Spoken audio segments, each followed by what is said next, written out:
There's a caring that we do not really get amongst the Khmer people to each other. I can see when they examine the eyes, they touch the people, even though the people say it's not allowed in Cambodia, there's a caring coming through, a tenderness coming through to some of the people. They can come close to them and touch them and just be there. Oh, I'm translate for them. I'm always teach them Khmer word and we have fun together. When they speak Khmer, we laugh at them because we like them to speak Khmer. The living conditions on this trip, from the trips that I've been on, the living conditions are probably the roughest here. I think the worst condition was 2 nights ago, sleeping with humidity and the heat with a fire pit down below and underneath the pigs and loud noises and music and that was a little bit of a long night, but I feel much better today. And there's no running water, it's a pump and a well out back, and everyone goes out back and does their showering and cleaning up, and we're washing our laundry in buckets. One time I took a specific pair of glasses from somebody whose father had passed away and said, I'd like to donate them. And I took them, and when I fitted them with the person in another country and took a picture and brought it home, they wept. They were just so thankful that their father's glasses could be used for somebody else. It was really touching. You've got a very happy person.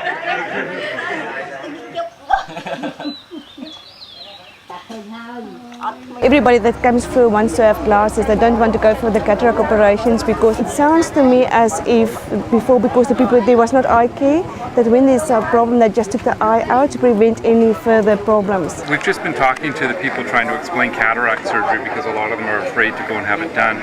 And this gentleman had it done a year ago in August and is very excited about it. So we're actually going to use him as a salesman to basically tell people that the procedure was simple and that it was very successful and how happy he is. And some of you may actually have a cloud that's grown over your eyes. And if that's the case, it needs to be removed. And if we need to remove it, we will be sending you to Phnom Penh. And the doctor there will remove it in a very simple procedure in the clinic. And if everything is fine, you'll come back to TWECS or your village that day.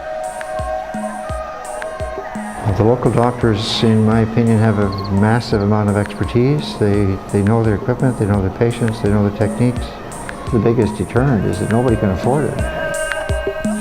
The old man there that I had seen on the first day, he was the first patient that I did in a whole new environment that I've never been in before. I was able to do it. That made me feel pretty good. So this is the classic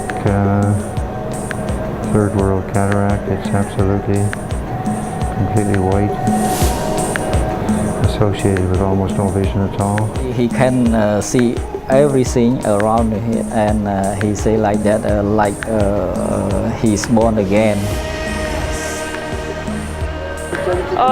It's very hot. Sometimes it's a little bit muggy. Today it's nice. There's a little bit of a cloud cover, so it's a bit cool. Every once in a while a breeze comes through, so it's very, very nice.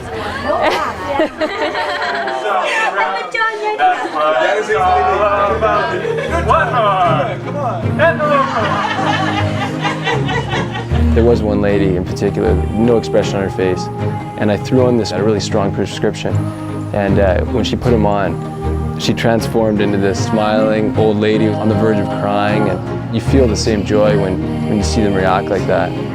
Very beautiful.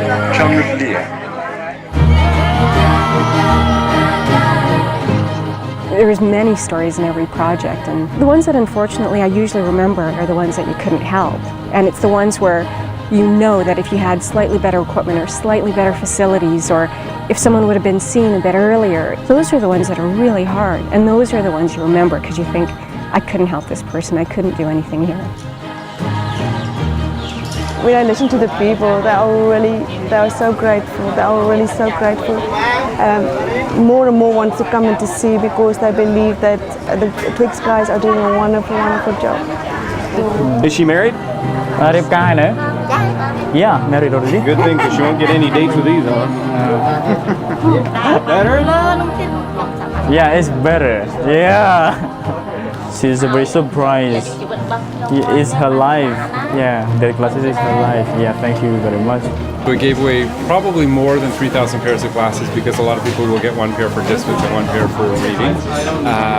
They're very pleased. It's the first time they've done a project like this, and it's been difficult for them. It's been a learning experience, but they're very happy with the way that it's turned out.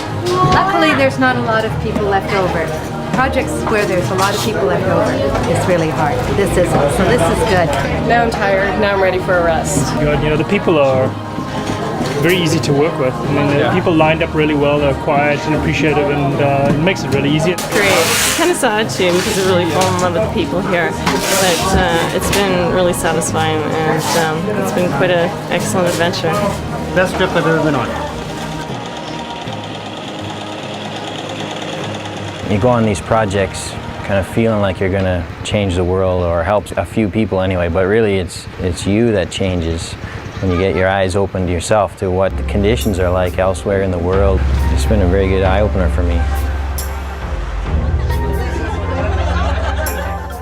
You're always left with the sense that you could do more. No matter what trip you're on, you always think, oh, we could do more, and we should do more, and hopefully we will be able to do more, and we'll be able to return here again and do more for these people, because they're certainly some of the poorest and most desperate people that we've seen on the TWECS trips.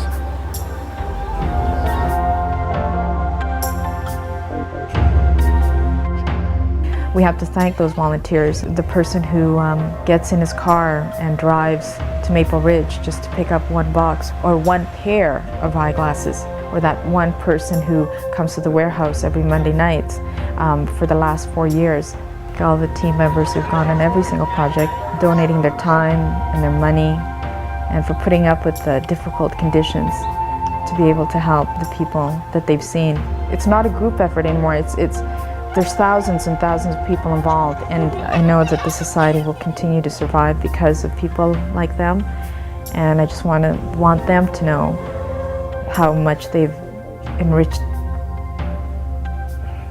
my life, and thank you for keeping the society alive.